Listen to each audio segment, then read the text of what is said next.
Aleluia. Graça e paz, amém? Amém ou não amém?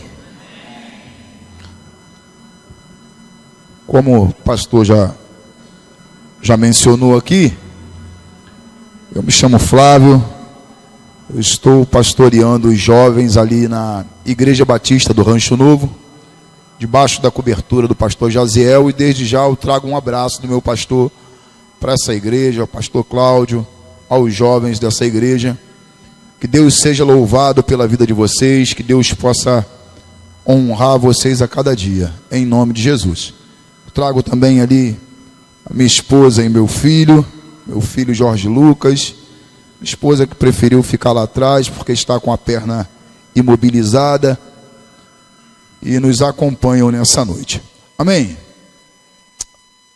Você que trouxe o exemplar da Bíblia Sagrada, abra seu exemplar da Bíblia. Eu não irei tomar muito tempo, eu prometo isso a você, mas eu também quero prometer a você que eu quero ser ferramenta de Deus nessa noite. Amém ou não amém? Graças a Deus. Abra sua Bíblia em 1 João, capítulo de número 2, versículo de número 14, a parte B do versículo. Nós estamos ali somando com os jovens no Rancho Novo. Estamos pastoreando os jovens ali no Rancho Novo. Em novembro nós temos um congresso que é chamado Aviva Camp. E desde já eu quero externar o convite a esse congresso, tá? Dos jovens da nossa igreja, que não vai ser no Rancho Novo. Para qualquer informação, qualquer dúvida, os irmãos quiserem entrar em contato, só pegar o meu número ali com os pastores. Esse congresso nós fazemos todos os anos, ali no Hotel Fazenda, em Magé. Ah, são 4 dias, não é isso, filha? 4 dias?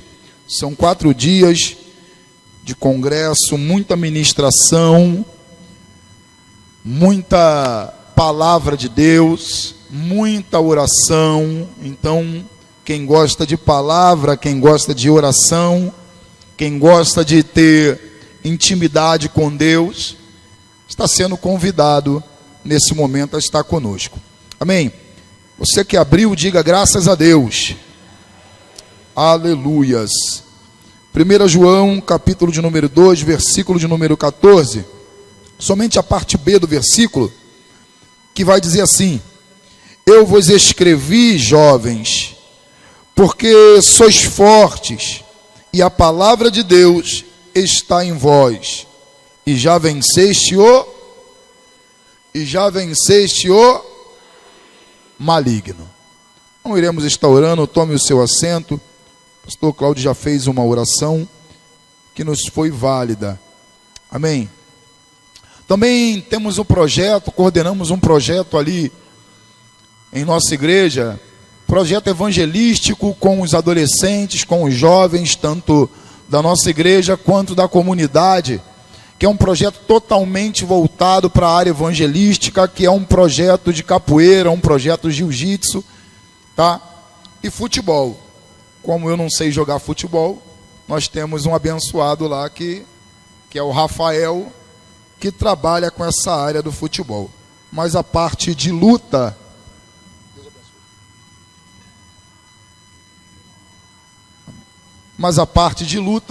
nós coordenamos. Amém? Mas,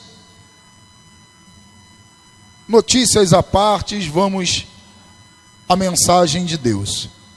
A Bíblia vai dizer, e eu creio que esse versículo, escrito por João, um versículo muito sério a respeito da mocidade, a respeito dos jovens.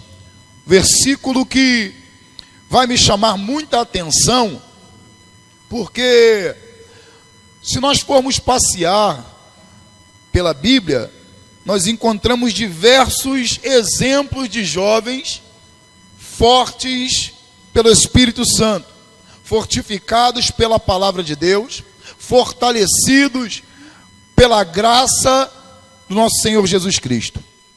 Quando João explana esse versículo, ele primeiro deixa uma ressalva para os pais, dizendo para os pais: eu vos escrevi porque já conhecestes aquele que é desde o princípio.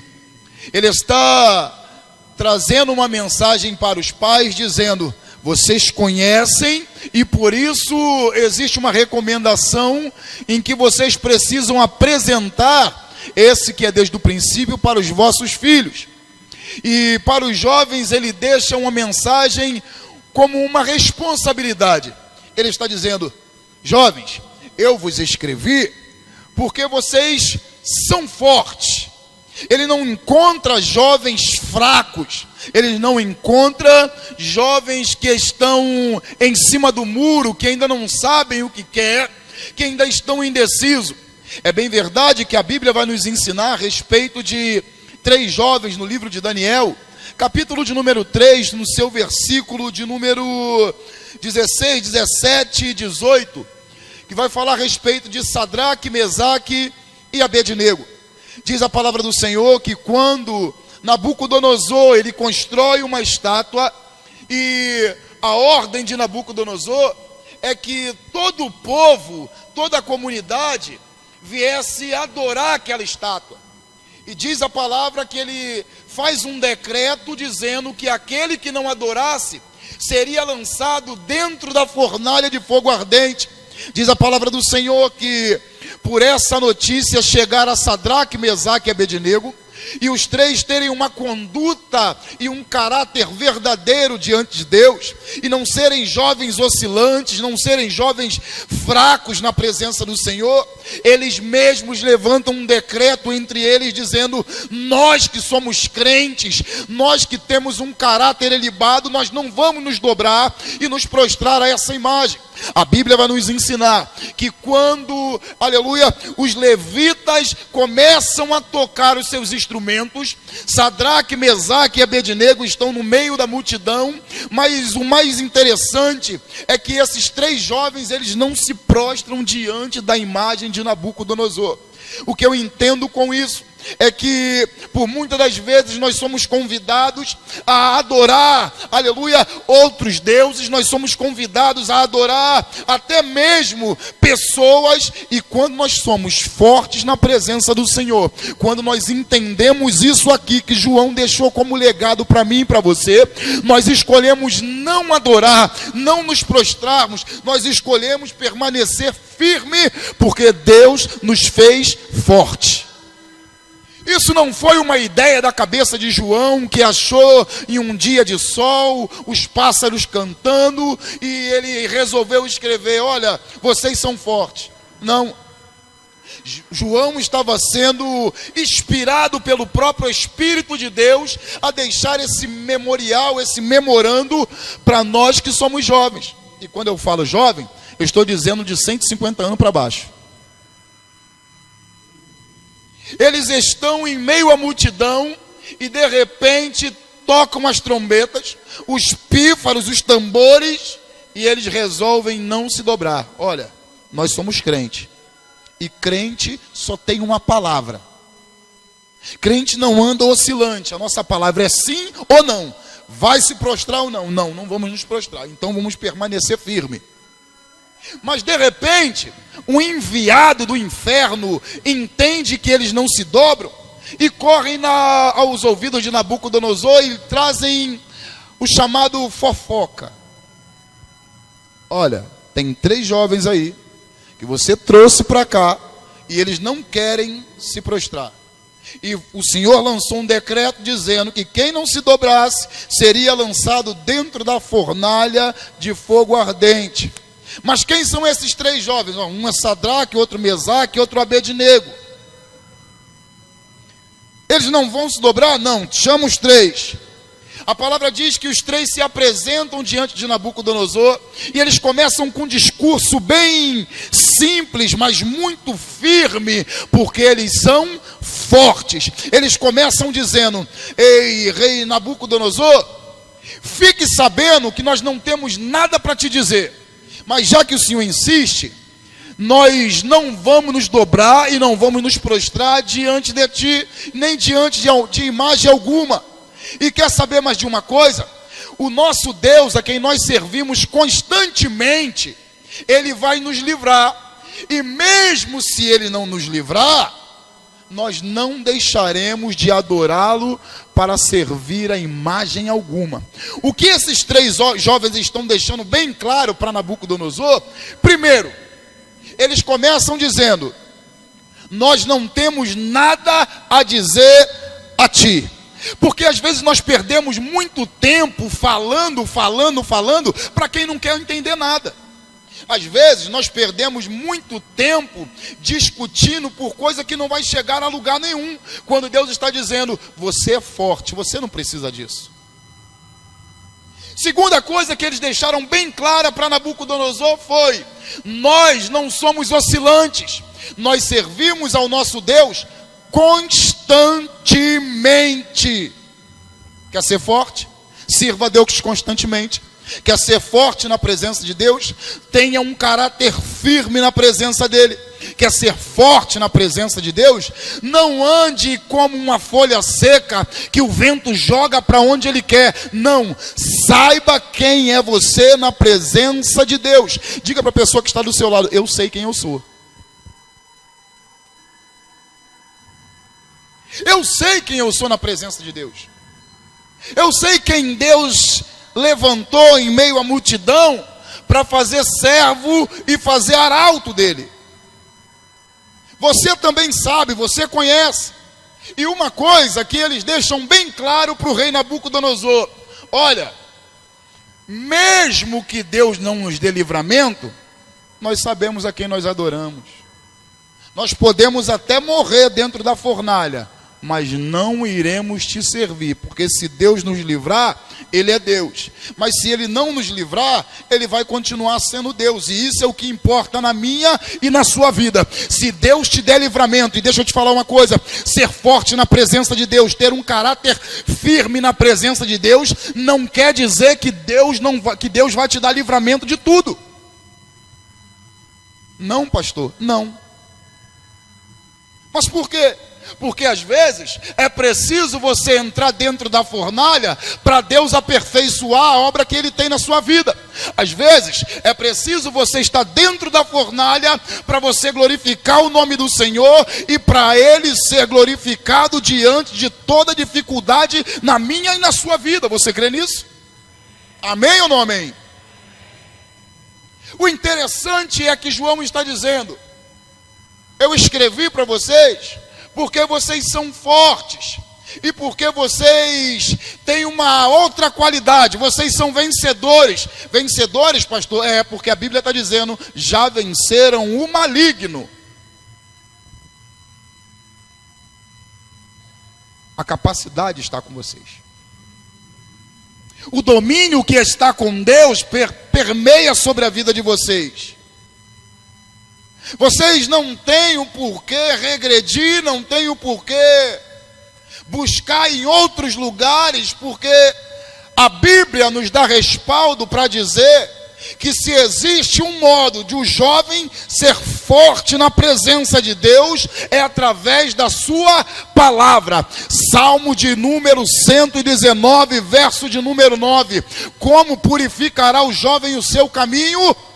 Ouvindo e meditando na sua palavra. É interessante que o salmista, ele faz a pergunta e ele mesmo responde. Ele faz a pergunta: como pode um jovem ser forte na presença de Deus? Eu acredito, e a Bíblia não vai dizer isso, mas eu acredito que ele entende rapidamente o que Deus tem para a vida dele e ele fala: já sei. Ouvindo. Para ouvir, você precisa estar na casa. Para aprender, você precisa estar na casa. Para entender, você precisa andar com alguém que tem experiência dentro da casa. Não é andando com qualquer um que você se faz forte. É por isso que Deus levantou uma liderança para estar sobre você. É por isso que Deus entende que precisa ter um discipulador. Sabe por quê? Porque nós estamos cansados de jovens fracos. E é bem verdade que, graças a Deus, não aqui nem no Rancho Novo, mas eu entendo, em alguns lugares que nós visitamos, nós encontramos jovens que a primeira parte, que quando aceitam a Jesus Cristo, ou reconhecem Jesus como Senhor e Salvador da sua vida, e se você perguntar a um desses jovens, olha, o que você pretende dentro da casa do Senhor? Primeira coisa que ele vai te dizer: eu quero ser cantor. O que você quer ser? Eu quero ser pregador. Quando na verdade esquecem a maravilha e a beleza de ser filho. O próprio Jesus está nos ensinando, quando ele ora ao Pai a respeito dos seus discípulos e amigos, e ele está dizendo: Pai, eu não peço que o Senhor os tire desse mundo, não, mas livra-os do mal. Ele está dizendo: olha, as aflições virão sim, e você não está livre dela. O medo vai bater na sua porta sim, você também não está livre disso. As afrontas, as calúnias vão bater na sua porta sim. Mas Deus está dizendo para mim e para você, sabe o que? Vocês são fortes. Deus está dizendo: vocês vão superar tudo isso, porque vocês são fortes e porque vocês já venceram o maligno. Pastor, o Senhor está dizendo do inimigo mesmo, daquele trevoso? Eu estou dizendo do maior inimigo que existe, que ainda não é esse camarada que nós estamos pensando. O maior inimigo que existe na vida de um jovem está aqui dentro. Sabe que inimigo é esse? É vencer a minha própria vontade, é matar a minha carne. Nós estávamos em um congresso dos adolescentes lá da nossa igreja, quinta, sexta, sábado e domingo, e nós tivemos a oportunidade de ministrar na quinta-feira, na sexta e no sábado, foi isso? Na quinta-feira, no sexta-feira e no sábado pela manhã. E no sábado pela manhã nós estávamos falando a respeito do jejum. E alguns jovens começaram a indagar, alguns adolescentes começaram a indagar, a perguntar como é que eles podiam ter um contato direto com Deus. Eu falei: primeiro, você já tem um contato direto com Deus. O véu foi rasgado de alto a baixo. Segundo, a melhor forma de se ter uma intimidade com Deus é procurando esse Deus, é se achegando a esse Deus. A própria palavra de Deus vai nos ensinar: nos acheguemos ao Senhor e Ele se achegará a nós. Quer ser forte?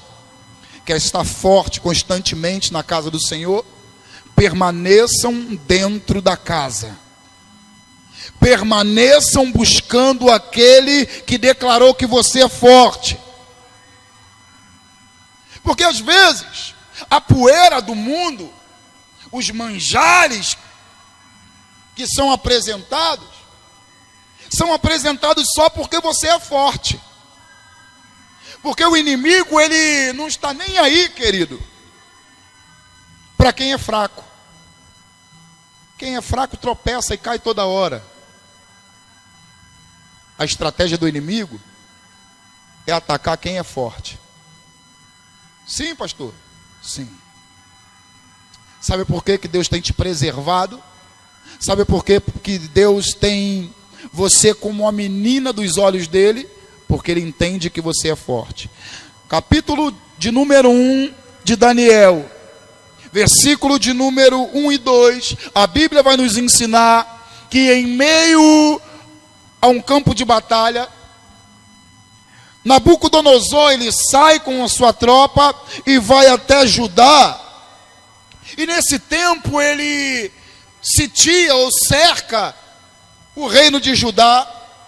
E a Bíblia vai dizer que foi o Senhor que entregou na mão de Nabucodonosor, não foi ele que tomou. Não, o Senhor entrega nas mãos de Nabucodonosor todo o reinado. E Nabucodonosor, nesse tempo, diz a história, que ele recebe uma notícia da morte de seu pai, e ele estava em uma guerra chamada Guerra de Carqueme, e ele retorna para a Babilônia, e quando retorna para a Babilônia, ele leva 1/3 dos vasos que estão na casa do Senhor, ou melhor, ele leva a metade dos vasos que estão dentro da casa do Senhor. A intenção do inimigo é justamente essa, é arrancar os vasos de dentro da casa do Senhor. Sabe quem é esse vaso? Você que é forte.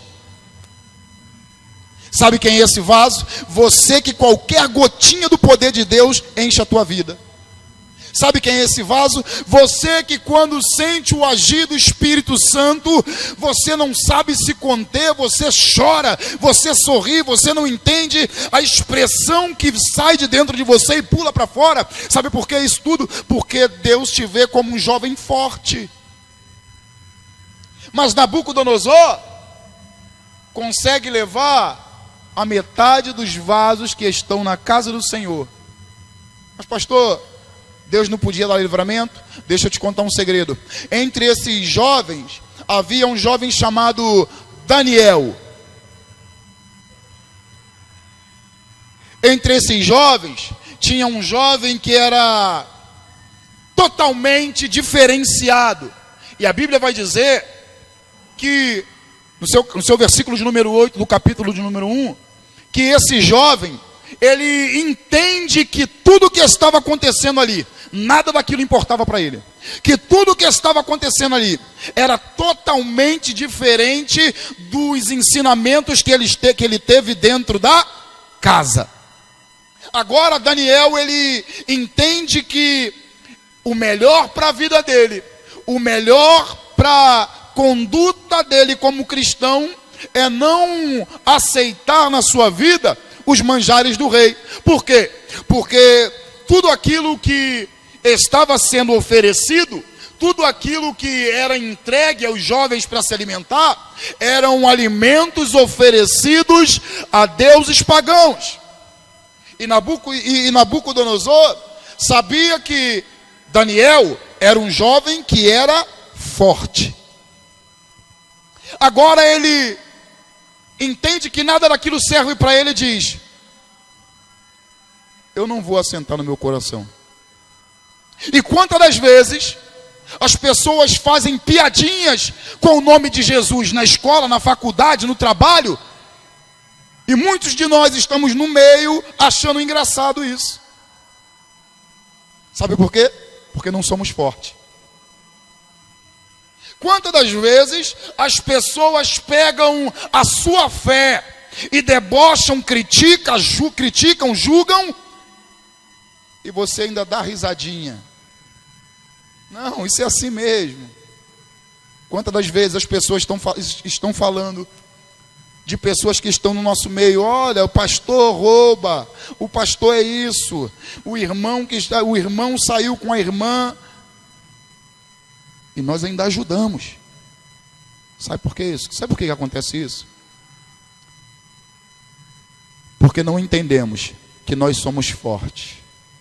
Quando você entende que você é forte, o cigarro de maconha vem e você fala: não, eu sou forte.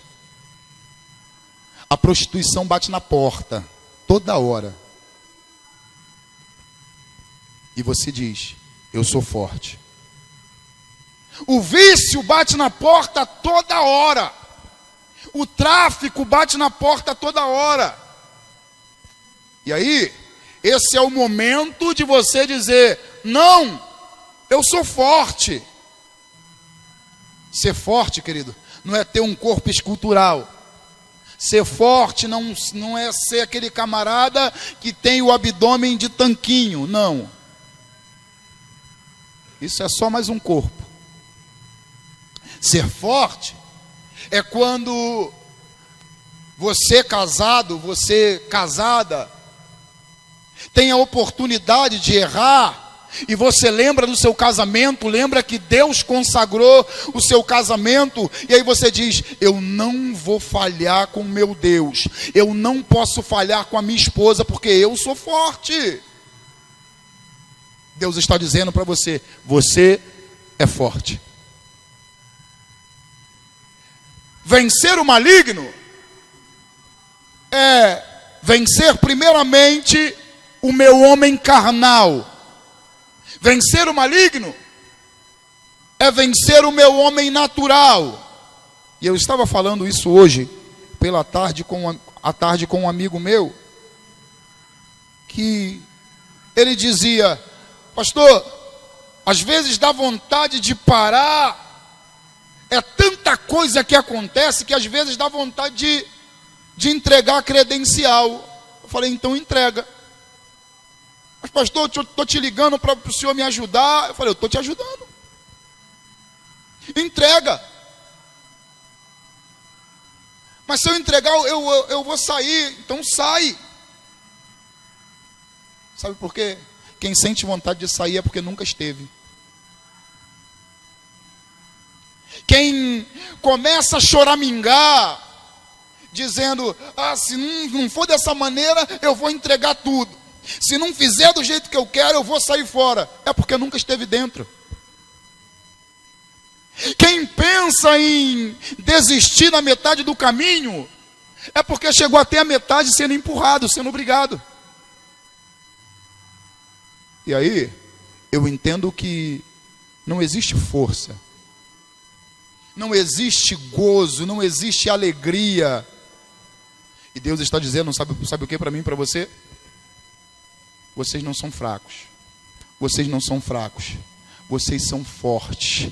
E a Bíblia vai dizer: resistir o diabo e ele fugirá de vós. Mas deixa eu te contar um segredo. Ele foge, mas ele não foge sempre não. Ele foge, mas volta. Davi, ele está no campo de batalha.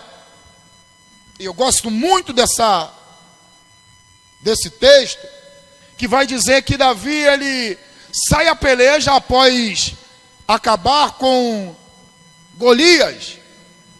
Ele sai à peleja e tem um gigante do outro lado com o nome de Isbi-Benob, que foi treinado a todo tempo para exterminar Davi. Davi, um jovem. E Davi está no campo de batalha com os seus soldados, com o seu povo, guerreando por um ideal que não era o seu, lutando por um algo que não era seu, mas está cuidando das coisas do pai. Davi está em meio a uma guerra, em meio a uma batalha, e de repente Davi, a Bíblia vai dizer que Davi se cansa e para no meio do campo de batalha para descansar. E muitas das vezes, é bem verdade, que nós estamos tão cansados, que a nossa cabeça vai longe, não é assim? O pensamento voa longe. Agora Davi está no meio do campo de batalha, parado com a espada cravada no chão, no intuito de pegar um fôlego, respirar, quando do outro lado existe um gigante com o nome de Isbi-Benob, que está treinado, e a Bíblia vai dizer que ele está com um capacete novo, espada nova, lança nova e um escudo novo. O que eu entendo com isso, pastor Flávio? Que o inimigo nunca vai se apresentar com a mesma ferramenta de antes. Ele sempre vai usar uma arma nova para poder te derrubar. Agora ele vai até Davi, e quando se aproxima de Davi, diz a palavra do Senhor, que surge um jovem também, com o nome de Abissai, ou Abissai, e fere o gigante, exterminando esse gigante. Diz a palavra que depois ele reúne o povo e diz: olha só, a partir de hoje, Davi não sai mais a peleja conosco, para que não se apague a lâmpada de Israel. Deus está falando de preservação. Deus está falando de ter cuidado com o seu semelhante. Sabe por quê? Porque ter cuidado só com aquele que está aqui dentro é muito fácil. Deus está falando que você é forte não para ficar dentro das quatro paredes.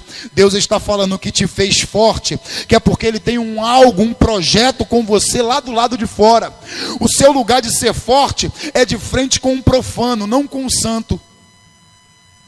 Você crê nisso?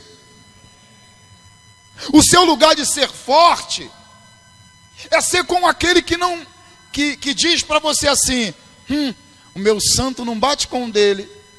Não tem isso? Mas o santo que habita em você é o Espírito Santo de Deus. Ele não bate, ele consola. É por isso que ele habita sobre a sua vida. O Espírito Santo de Deus, ele habita sobre a sua vida. O Espírito Santo de Deus, o Consolador, ele pega as suas orações, ele leva para o Senhor, aleluia, com gemidos inexprimíveis. Porque às vezes você se sente fraco.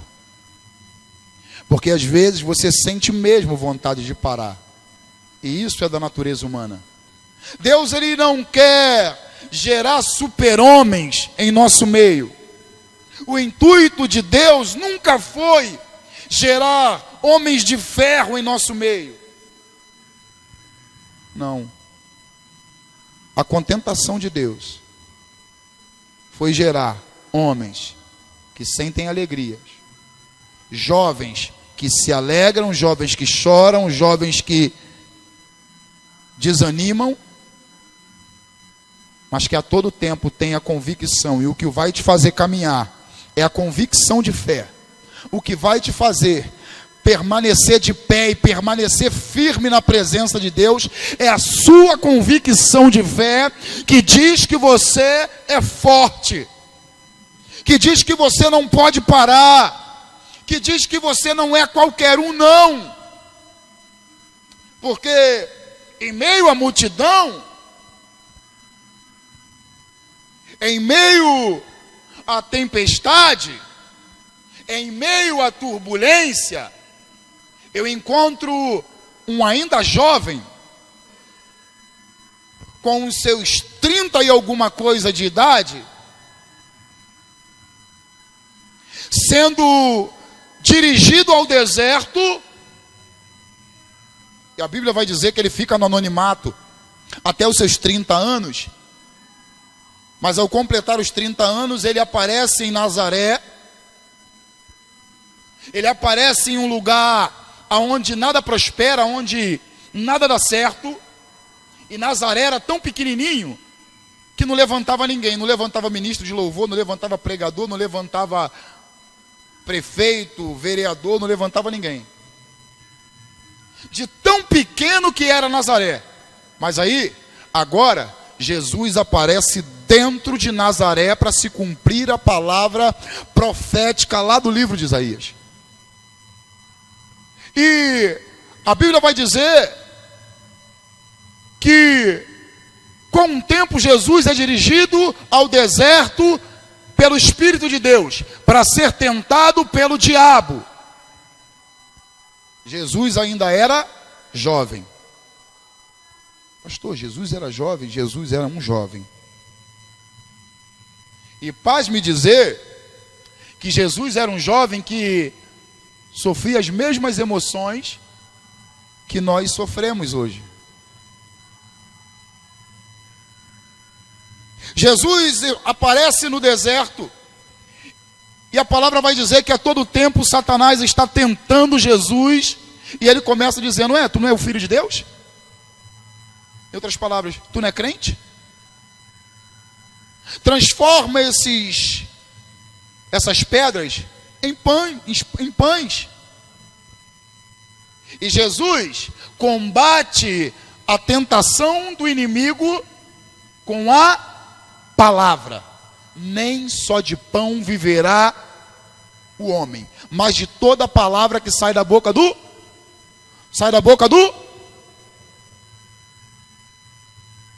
Quer ser forte? Medite na palavra. Quer ser forte? Viva na palavra. Quer ser forte? Entenda a palavra, se alimente da palavra. Se existe uma maneira do jovem conseguir permanecer forte, firme na presença de Deus, é através de oração e da palavra. O mesmo salmista do Salmo 119 vai dizer: luz para os meus caminhos e lâmpada para os meus pés, e a tua? Mais à frente ele diz: guardei a sua no meu coração para não pecar contra ti. Não existe outro meio de ser um diferencial e de ser um referencial se não for por intermédio da palavra, se não for por intermédio de uma vida firme na presença de Deus. Ou você pensa que aonde você mora, na rua em que você mora, não existem pessoas que olham para você? Ou você pensa que aonde você mora, na rua em que você mora, onde você estuda, onde você trabalha, não existem pessoas que se espelham em você? Eu costumo dizer muito para os jovens lá da igreja: cuidado com o testemunho. Cuidado com aquela parte em que você está sozinho.